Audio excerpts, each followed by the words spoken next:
Way back at the beginning of this series, we talk about something called the CIA of security: confidentiality, integrity, and availability. Those three things combined are what we need to allow security to work for us. Now, confidentiality is easy. That's basically encryption. We're always encrypting stuff one way or another, symmetrically or asymmetrically, block or stream, whatever it might be. Encryption is a pretty straightforward thing.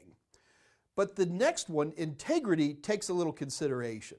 Integrity is so important to us. How do you know that this Microsoft Word document you downloaded is exactly the Word document that someone had stored up on their hard drive far away? Or if you're bringing a patch down, how do you know that the patch for your operating system hasn't been messed with by some person in between you and the place you were getting that patch?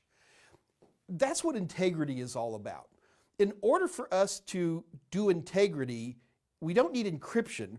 We need some groovy way to mathematically take a look at that Word document or to take a look at that patch, whatever it is, and to check and make sure that it hasn't changed between the time the person put it up on their server and the time you got it.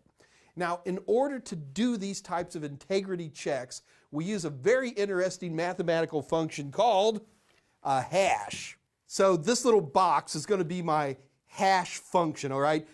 Instead of showing you all the math as to how hashes work, we'll just use this little box as an idea. So the whole idea behind a hash is that we can take any chunk of plain text. In this case, I just have I am Mike. Now look at this very carefully. Notice it's a lowercase I, okay?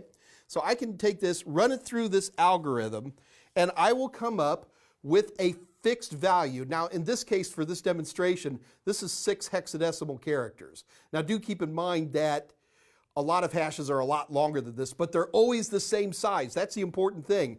I can run one letter of the alphabet, just like the letter A, through a hash function, and it will come up with the exact same size every time. I can run the entire Encyclopedia Britannica in a Word document through that same hash function, and it'll still come up with a value of this same length. That's very, very important. So this value, we call this the message digest, is usually the most common term, the result, and this is the hashed value of the word Mike. Now, the important thing, and this is what makes hashes really cool, is that if I make even a subtle change, now look at this. So here I've got I am Mike. Now notice this is a capital I in Mike. Do you see that? If I do this, I am going to, and run it through, I'm going to get a completely different value. So in this case, the value is completely different. Notice it's the same length. Hash values are always fixed in the same length, but the value is completely different. I could take a 3 terabyte Microsoft Word document and go to page 3,527,324, paragraph 3, sentence 2, and just change like a lowercase o to an uppercase O and run it through a hash function, and I'll get a completely different hash value. The power of this is, let's say I have a patch that I want to pass out to a bunch of people. I'll take the patch and I'll store it on my hard drive, and then I'll share my hard drive so other people can get to it. But the other thing I'm going to do is I'm going to run a hash on it as soon as I put it there, and then that way as people download it, they can grab the hash value too. They bring it down to their individual computers. They can run a hash. There's lots of free utilities out there for every operating system to run hashes.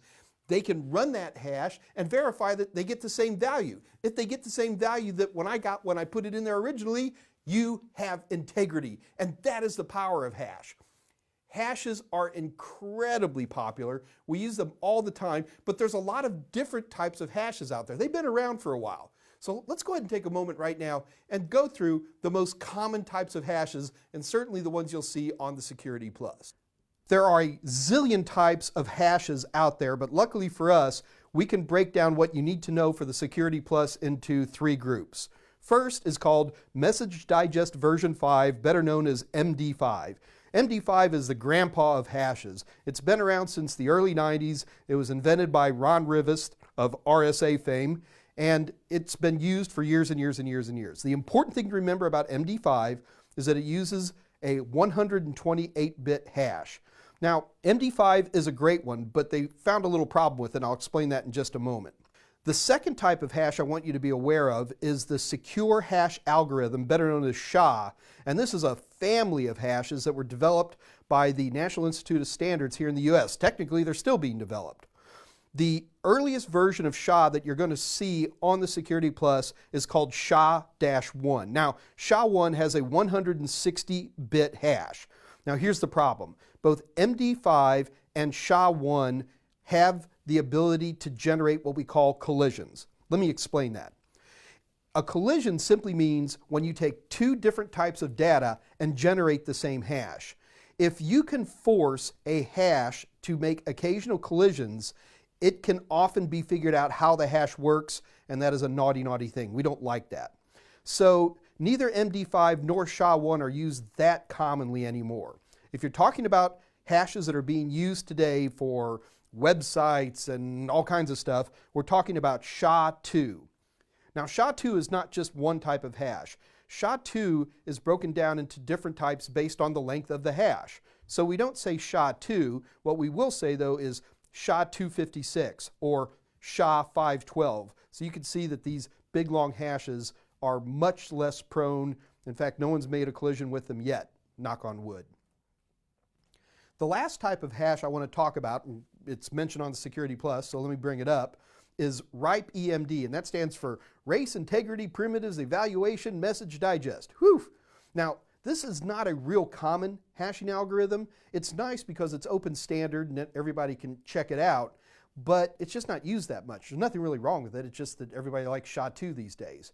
But do be aware for the test that RIPE EMD comes in 128, 160, 256, and 320-bit versions. Now, people will say to me, Mike, I kind of get the Microsoft Word analogy, but I'm just learning about hashes today, right? I mean, that's what we're here for. Where else would I see hashes being used? Well, it's used all over the place. For example, one of the most common things is for passwords.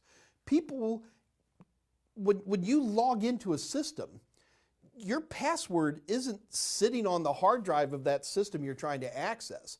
What is usually on the hard drive is the hash of the password. So you can't just go into a Windows system and poke around and see everybody's passwords. You would actually see, well, you could see all the hashes of their passwords. And that would be one example. So like if you type in a password to log into something, you type in a password and almost always that system hashes it and then sends it. So even a bad guy, if he's intercepting your connection, all he's going to get is the hash of a password. He can't actually use that to determine the password itself. Passwords is probably the biggest example, but hashes are also used like every encrypted web page you've ever been to. Hashes are used along with asymmetric and symmetric encryption in order to protect you. So you're going to see hashes all over the place. In fact, what I want to do from this episode moving forward is we're going to be seeing hashes over and over again. So if you see me talking about hashes in the future, don't be afraid to come back to this episode and do a little review.